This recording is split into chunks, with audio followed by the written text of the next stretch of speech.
Bonsoir Eric. Bonsoir. Vous êtes professeur d'histoire en classe préparatoire aux grandes écoles dans un grand lycée bordelais. Selon vous, quel est l'état d'esprit aujourd'hui des enseignants à la veille du vote au Parlement du projet de loi sur la refondation de l'école? Je crois que c'est une profession qui doute beaucoup, qui est assez découragée, je pense, désabusée. La situation est difficile depuis de très nombreuses années.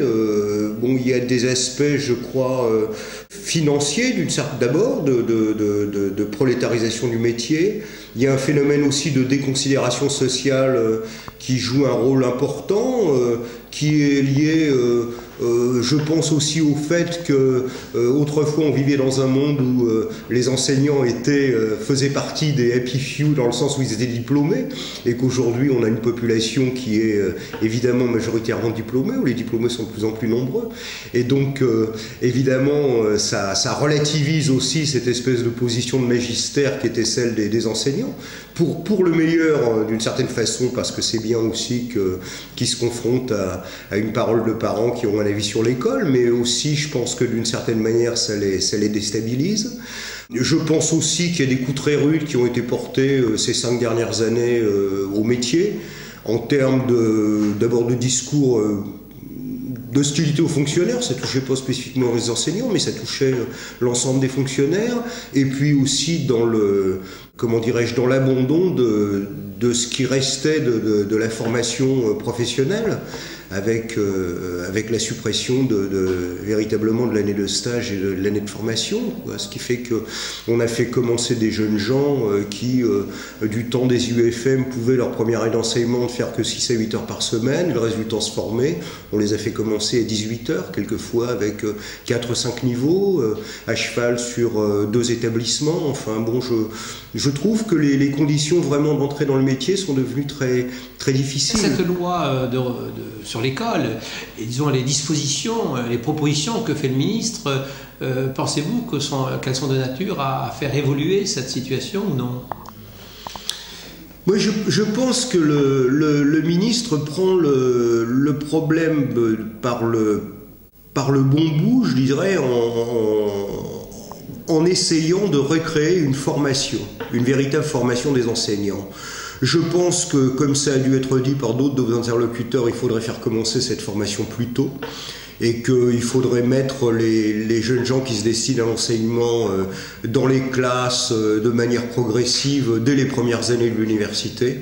Là, je pense qu'il y a beaucoup de choses à revoir de ce point de vue-là, mais je crois que le fait de recréer une formation est une bonne chose. Maintenant, le métier est tellement sinistré, enfin il est plus du tout attractif. Moi qui suis professeur de classe préparatoire, je vois les évolutions en 15 ans. Quand j'ai commencé dans ce métier, il y avait au moins la moitié de mes élèves de Cagnes qui se destinaient à l'enseignement. Maintenant, c'est de l'ordre de 10%.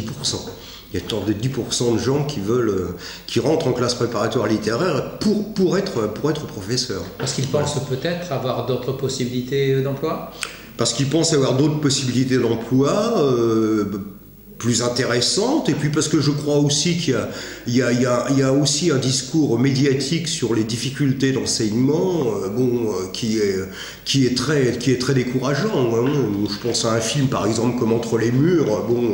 Faut quand même pas laisser imaginer aux gens que Entre les murs c'est le lot de tous les collèges de France et de Navarre. Et je crois donc que ça donne aussi une image un peu fausse, un peu excessive des difficultés du métier. Et le numérique alors, comment apparaît-il pour les enseignants d'aujourd'hui, et est-il une difficulté supplémentaire, ces jeunes qui sont dans le numérique alors que peut-être le numérique n'est pas encore dans l'école? Alors les jeunes sont dans le numérique, c'est certain, mais du point de vue de la pratique des enseignants, je pense que c'est très inégalitaire. Très inégalitaire, c'est-à-dire il y a des enseignants qui s'y intéressent et qui sont bien formés au TIS. Il y en a d'autres pour lesquels, dont je fais partie, il y a une adaptation par exemple au PowerPoint ou à des choses qui sont relativement basiques, mais je pense que sur les domaines pédagogiques les plus en pointe du numérique, comme par exemple l'utilisation du tableau interactif ou par les élèves, il y a encore énormément de progrès à faire. Surtout au lycée. Surtout au lycée, oui, absolument. Et le collège, alors vous le situez comme étant un maillon faible? Oui, moi le collège, je pense véritablement que c'est entre la 6e et la 3e, je pense que les enfants s'ennuient beaucoup. Je pense qu'on n'arrive pas à penser une structure d'enseignement qui permette aux enfants de passer l'adolescence, c'est-à-dire d'évoluer dans leur corps et d'évoluer dans leur tête en même temps. Je pense que les journées de cours au collège sont beaucoup trop lourdes. Je pense que le système est beaucoup trop cloisonné du point de vue disciplinaire. Je pense que c'est terrorisant pour des élèves de 6e qui arrivent plein d'enthousiasme à l'idée d'entrer au collège et qui, au bout de 6 mois, sont découragés par les exigences, la multitude des enseignants, alors qu'à l'école primaire, ils n'avaient qu'un maître.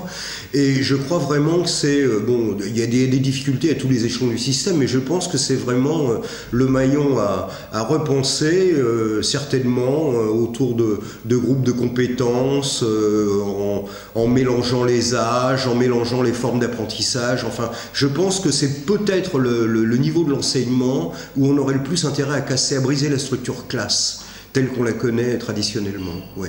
Merci beaucoup, Éric. Avec plaisir.